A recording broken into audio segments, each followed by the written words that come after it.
Vaniyambalam online ന്യൂസിലേക്ക് സ്വാഗതം. ഒഴിവുവേളകൾ കുടുംബത്തോടൊപ്പം ആനന്ദകരമാക്കാൻ കുട്ടികൾക്കും മുതിർന്നവർക്കും കണ്ണഞ്ചിപ്പിക്കുന്ന വിസ്മയ കാഴ്ചകളൊരുക്കി city park near Manalimal bus stand, Wandoor. Phone 9562-705-995-961-904. വെള്ളാപ്പള്ളിക്കെതിരെ മുഖ്യമന്ത്രി നടപടിയെടുക്കണമെന്ന് AP അനിൽകുമാർ MLA. വെള്ളാപ്പള്ളിയുടെ പ്രസ്താവന മുൻപ് RSS നേതാക്കൾ നടത്തിയതാണെന്നും MLA കുറ്റപ്പെടുത്തി. ശ്രീ വെള്ളാപ്പള്ളി നടേശൻ നടത്തിയ പ്രസ്താവന അങ്ങേയറ്റം പ്രതിഷേധാർഹമാണ്. സാമുദായിക നേതാക്കൾ യഥാർത്ഥത്തിൽ നമ്മുടെ സാമുദായിക സൗഹാർദ്ദം നിലനിർത്തുന്നതിന് വേണ്ടിയാണ് ശ്രമിക്കേണ്ടത്.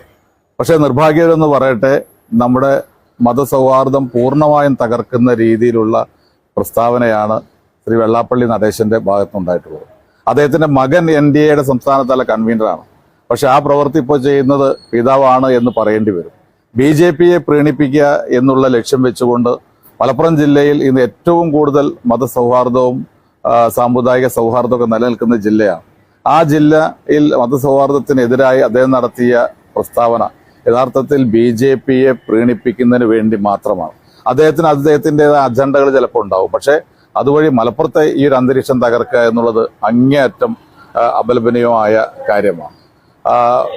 വെള്ളാപ്പള്ളി നടേശൻ യഥാർത്ഥത്തിൽ ഗുരുധർമ്മം എന്താണ് എന്ന് മനസ്സിലാക്കിയിരുന്നെങ്കിൽ, മിനിമം അതിനെക്കുറിച്ച് അറിവുണ്ടായിരുന്നെങ്കിൽ ഒരിക്കലും അദ്ദേഹം ഇത്തരം ഒരു പ്രസ്താവന നടത്തില്ല.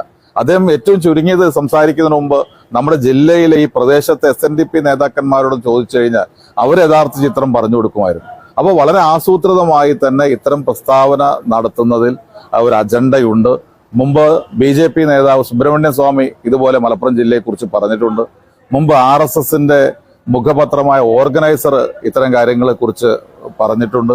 പക്ഷേ കേരളത്തിൽ ജനിച്ചു വളർന്ന മലപ്പുറം ജില്ലയുടെ രാഷ്ട്രീയ സാമുദായിക സാഹചര്യം അറിയുന്ന വെള്ളാപ്പള്ളിയെ പോലെ ഒരു നേതാവ് ഇത്തരത്തിലുള്ള പ്രസ്താവന നടത്തി എന്ന് പറയുന്നത് ഗുരുതരമായ തെറ്റാണ്.